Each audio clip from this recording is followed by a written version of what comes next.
Hello बच्चों, कैसे हो आप? आपका स्वागत है इस चैनल पे। रिकमेंड करता हूँ इससे पहले अगर आपने वीडियोस नहीं देखे मेरे पार्ट 1 टू पार्ट 18 इस लेक्चर पे रेजोनेंस के, तो आप ज़रूर देख लो उसे। और अब मैं आपको बताने जा रहा हूँ आज का लेक्चर किस पे है। वो है हमारा पार्ट 19 जो है, जिसमें हम बेसिसिटी के आज क्वेश्चंस करने वाले हैं कुछ। ठीक है, बहुत ज़्यादा नहीं, थोड़े, क्योंकि ऑलरेडी बहुत से क्वेश्चंस आपको मैंने करा दिए हैं टॉपिक वाइज। तो अब हम और थोड़े एक्स्ट्रा क्वेश्चन देख के फिर नेक्स्ट साइड पे, नेक्स्ट पार्ट 20 पे जाएंगे।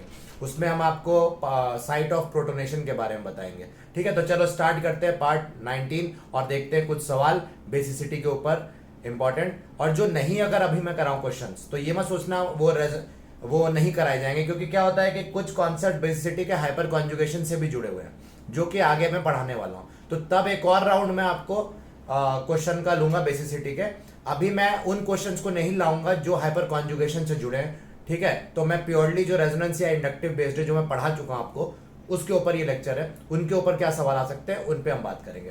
तो चलिए स्टार्ट करते हैं। ठीक है, अब पहला जो क्वेश्चन आता है, इन्होंने जैसे पूछ लिया बेसिसिटी के ऊपर, तो बेसिसिटी पे पूछते हैं, आप बताओ कौन ज्यादा बेसिसिटी ऑर्डर बताना है आपको। ठीक है, तो चलो देखते हैं बेसिसिटी ऑर्डर क्या है।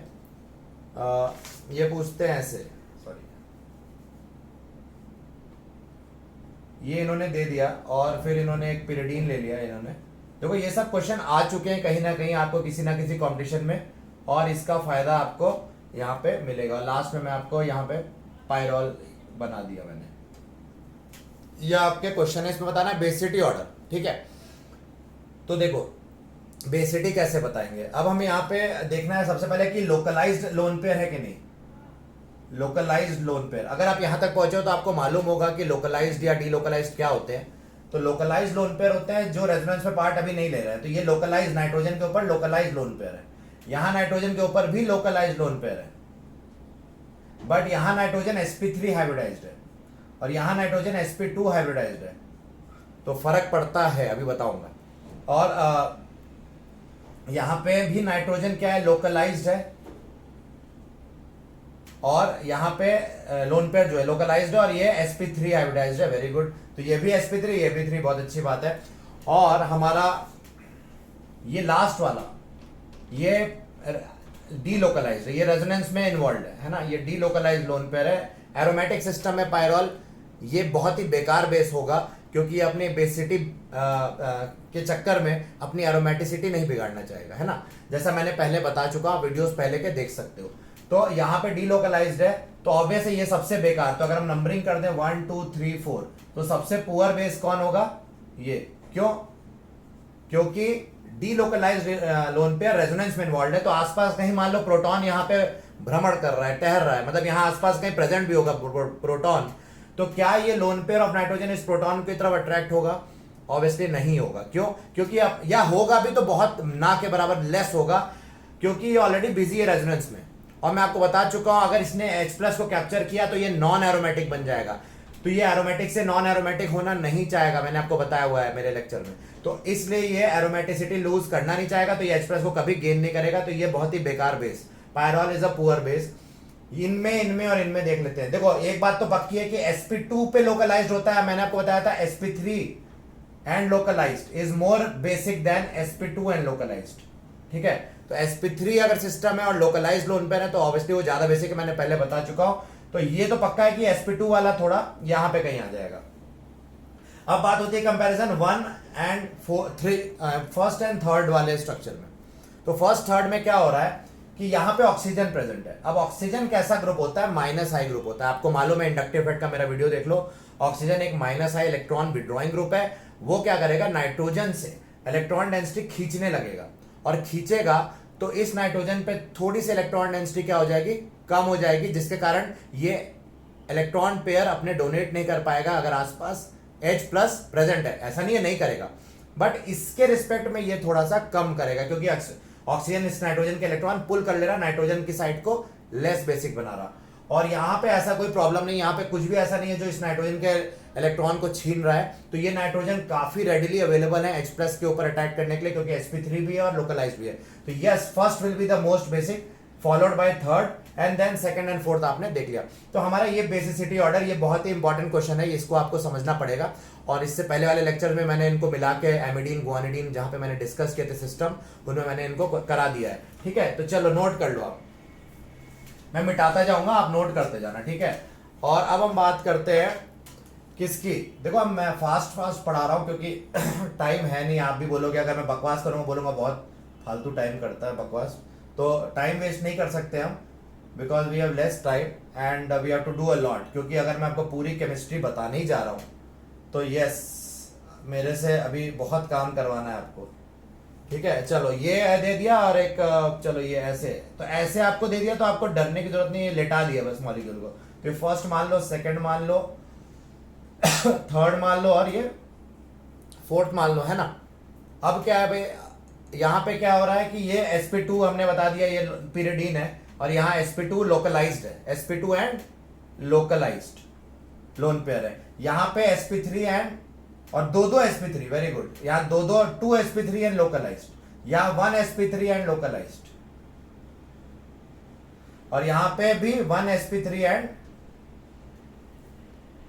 लोकलाइज्ड। जो हमारा यहाँ पे हम देख सकते हैं नाइट्रोजन, ये भी हमारा sp3 और ये भी रेडिली अवेलेबल है। अब आपको पूछा क्या गया है, वीकेस्ट बेस पूछा है, ऑर्डर अरेंज नहीं करना, वीकेस्ट बेस। और वैसे बच्चों अभी मैंने बताया क्या, sp3 सिस्टम तीनों में है, और लोकलाइज्ड इलेक्ट्रॉन है, डेफिनेटली वो मोर पावरफुल बेसिक साइट है देन sp2। क्योंकि देखो sp2 एक इलेक्ट्रोनेगेटिव पार्ट होता है, sp2 और sp3 में sp2 ज्यादा इलेक्ट्रोनेगेटिव होता है, तो वो इलेक्ट्रॉन को ज्यादा होल्ड करके रखेगा, तो वो H+ को अटैक करने नहीं देगा जल्दी। तो इस वजह से sp2 सिस्टम बहुत अच्छा बेस नहीं है as compare to sp3। Obvious है कि वीकेस्ट बेस आपसे पूछा है, वीकेस्ट बेस की बात करें तो हमारा ये वीकेस्ट बेस हो जाएगा। ठीक है, सो नोट डाउन कर लो इसको। देखो एक बार आपको कॉन्सेप्ट आ गया तो तुरंत होती चीजें है ना, कोई ऐसा टफ नहीं है, आप इजी है, एकदम हिम्मत मत हारो, बहुत आसान है। आप बस मेरे सारे वीडियो लेक्चर फॉलो करो अच्छे से, शुरू से लेके ना, ये नहीं बीच से उठा रहे हो, शुरू से कर रहे हो, एक आपके नोट्स बनते जाएंगे, और इस ऑर्डर में कि आप एग्जाम टाइम में, क्योंकि पार्ट वाइज निकाल रहा हूं मैं छोटे छोटे पार्ट्स में, तो आपको फायदा ही होने वाला। आपको जो भी सेलेक्ट करना है, आप गए उस वीडियो को सेलेक्ट किया, आपको दिख गया, आपने उसको पढ़ लिया, रिवीजन इजी हो जाता है, फास्ट, और क्रैश कोर्स के लिए बेस्ट होता है। चलो टाइम और बर्बाद नहीं करते। थर्ड क्वेश्चन जो हमारा है वो है, मान लो इन्होंने ये एनिलीन दे दिया है। देखो ये सब आपको मैंने पहले भी थोड़ा मोड़ा आइडिया दिया हुआ है, लेकिन फिर से मैं थोड़ा और आइडिया दे रहा हूँ। और ये पायरोल दिया हुआ है इन्होंने, और CH3 होल थ्राइस N दिया हुआ है। ठीक है, और एक और गंदा सा दिखने वाला,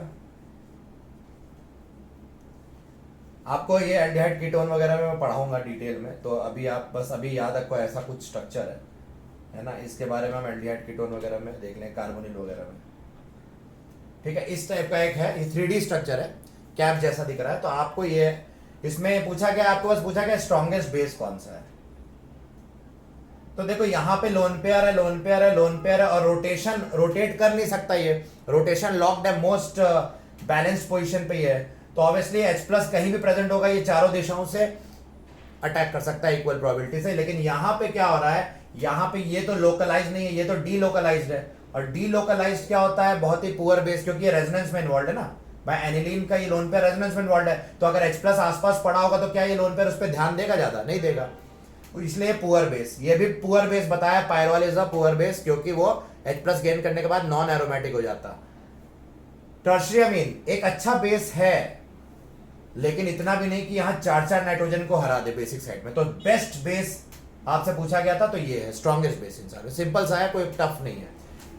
ठीक है, अब आपको नेक्स्ट क्वेश्चन है ये, इसमें आपको बताना है कौन ज्यादा बेसिक है, C2H5 होल थ्राइस N, और ऐसे दिया हुआ है। ठीक है, ऑब्वियस है कि यहाँ पे भी ये भी अच्छा है, टर्शरी है, और ये भी अच्छा है, बट बेटर कौन है, ये।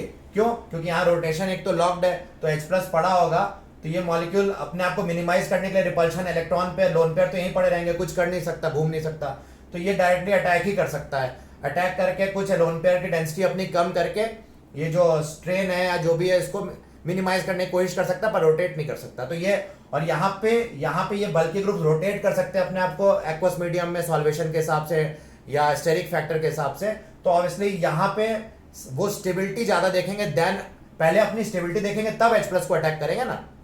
और यहां पे ये बेचारा कुछ कर नहीं सकता, ये लॉक्ड है रोटेशन या नाइट्रोजन की, तो ये H+ पे डायरेक्टली अटैक कर देगा। ठीक है, तो चलो ये हमारा कॉन्सेप्ट, ये ज्यादा अच्छा बेस, आपसे पूछा था better base, this is the better base. ठीक है, this structure. Now fifth question है, ये मैं आपको बताऊं, ऐसा दिया हुआ है, NO2 लगा दिया, यहां CH2 NH2, और यहां पे एक ये लिख दिया इन्होंने NH2, यहां पे लिख दिया है CH2 NH2, और यहाँ पे NH2। चलो ऐसे मैं दो अलग अलग जगहों पे लिख रहा हूँ, ये फर्स्ट मान लो, ये सेकंड मान लो स्ट्रक्चर, ये थर्ड मान लो, और ये फोर्थ मान लो। आपको क्या बताना है? Most basic. आपको ऑर्डर देखो नहीं पूछ रहा है, आपको पूछा है मोस्ट बेसिक। देखो बहुत आसान सी बात है, यहाँ पे ये जो है नाइट्रोजन और ये सबसे अच्छा दिख रहा है, दिखने में आपको लग रहा है कि भाई ये एक अच्छा सिस्टम है, पर हम देखते हैं क्या ये ऐसा है। तो देखो यहाँ पे ये सब एरोमेटिक सिस्टम्स है। पहली बात तो एलिफैटिक, मैंने आपको बताया हुआ है पहले वाले वीडियोस में भी कि aliphatic systems are better bases than aromatic, अगर सब में सेम हाइब्रिडाइजेशन ऑफ कार्बन है, या सॉरी नाइट्रोजन है, सेम हाइब्रिडाइजेशन ऑफ नाइट्रोजन अगर है, तो हमारा ये फॉर्मूला लगाते हैं बेसिसिटी में कि एलिफैटिक सिस्टम फिर एरोमेटिक से ज्यादा। देखिए सब में नाइट्रोजन, यहाँ पे तो sp3 है, और यहाँ पे भी हम क्या बोलेंगे sp3 है, बट यहाँ पे sp2 है, तो sp2 वाला तो हटा दो, ये तो बेकार बेस है। sp3 में कंपेयर कर लो, क्योंकि यहाँ पे एरोमेटिक सिस्टम नहीं है, तो यहाँ पे क्या होगा, एलिफैटिक टाइप का सिस्टम, मतलब कह सकते हो कि रिंग जो है हमारी वो एरोमेटिक नहीं है, वहां पाई बॉन्ड कॉन्जुगेशन वगैरह नहीं है, तो कॉन्जुगेटेड सिस्टम से ज्यादा अच्छा नॉन कॉन्जुगेटेड सिस्टम है बेसिसिटी के लिए। तो हमने यहाँ पे ऑब्वियस आंख बंद करके मोस्ट बेसिक का आंसर क्या हो जाएगा, ये हो जाएगा। ठीक है, तो चलो ये सब देखो बहुत मामूली सा सवाल है, ज्यादा इसमें टाइम हम वेस्ट नहीं कर रहे, क्योंकि मतलब आप कर लोगे। और 6th क्वेश्चन देख लो, 2 क्वेश्चन और है 6th और 7th, उसके बाद आपका ये लेक्चर मेरा हो जाएगा। और जो बच्चे कुछ सवाल है वो मैं जब हाइपर कॉन्जुगेशन कराऊंगा तब भाई कुछ उसके लिए भी तो छोड़ दो बेसिसिटी का, है ना। आपको ये दे दिया है, आपको एक बार NH2 लगा के यहाँ पे COOCH3 और यहाँ पे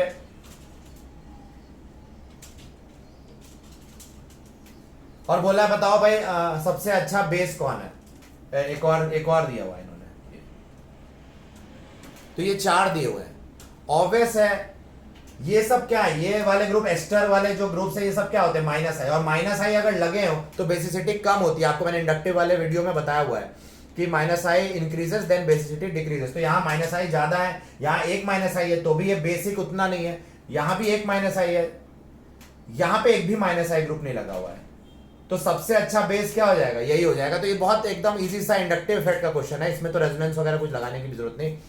ठीक है, आप समझ गए होंगे, बहुत टाइम बर्बाद नहीं, डरावने क्वेश्चन है, पर आपको देखो सोचना कैसे, मैं आपको सोच दिखा रहा हूं कि सबसे पहले सवाल है हाइब्रिडाइजेशन से देखो सॉल्व हो रहा है कि नहीं। मेरा सीक्रेट है ये, मैं आपको बता रहा हूं। हाइब्रिडाइजेशन पहले देखा करो, उससे सॉल्व हो रहा है, नहीं हो रहा चलो एंगल स्ट्रेन वगैरह से तो नहीं है कहीं, अगर इससे भी सॉल्व नहीं हो रहा तो एरोमेटिसिटी तो नहीं है कहीं उसमें इन्वॉल्व।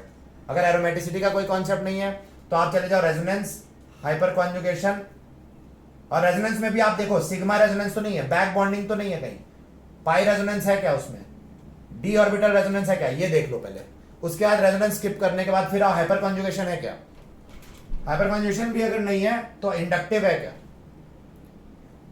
ये मेरा जो है ये ब्यूटीफुल कॉन्सेप्ट चार्ट है। आपके कोई भी सवाल है, कोई भी चीज का कंपैरिजन बेस्ड, जो एसिडिटी बेसिडिटी या इस टाइप के जितने एप्लीकेशंस पे हमने देखे हैं, स्टेबिलिटी वगैरह, तो इन सब से सोच के ही सवाल बन जाता है। 90% 95% क्वेश्चन इनमें से अगर थॉट प्रोसेस रखोगे तो बन जाएगा। ये पहली बार रिवील हो रहा है कहीं पे भी, बहुत ढंग से इसको एक्सप्लेन नहीं करते, हम इलैबोरेट कर चुके हैं ऑलरेडी पहले भी, लेकिन फिर से बता रहे हैं, बहुत अच्छी बात बता रहा हूं आपको, सोचने का तरीका दे रहा हूं। इतने ग्राउंड्स पे सोच लिया करो बस, और बाकी एक्सपीरियंस के साथ अपने आप आ जाएगा, एकदम से स्ट्राइक कर जाएगा कॉन्सेप्ट धीरे धीरे।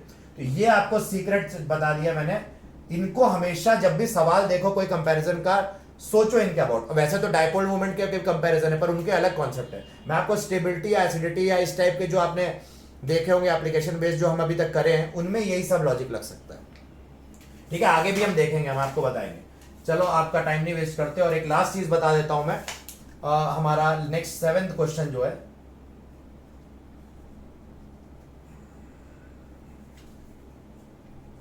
यार बहुत लॉकडाउन जो अभी कोरोना वायरस का जो लॉकडाउन है वो खत्म जल्दी से हो तो बाल वाल कटाए। देखो बाल वाल कितने बढ़ गए हैं। आप सोच रहे हो कि कैसा टीचर है, हैं?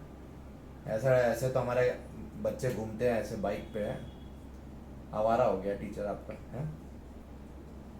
नहीं आवारा तो नहीं हुआ है, लेकिन घर में ही है ना भाई, घूम थोड़ी ना रहा है, तो आवारा कैसे हुआ है कि नहीं। चलो, तो यहाँ देखो ये आपकी जो चीजें हैं इसमें आपको बताना है, क्या बताना है भाई, लीस्ट बेसिक। अच्छा, लीस्ट बेसिक या ऐसे पूछेंगे which can not gate protonated. Obviously अगर कैन नॉट बी प्रोटोनेटेड तो बहुत ही पुअर बेस रहा होगा या बेस नहीं रहा होगा, या तो ऐसे पूछेंगे लीस्ट बेसिक या प्रोटोनेट जो नहीं हो सकता।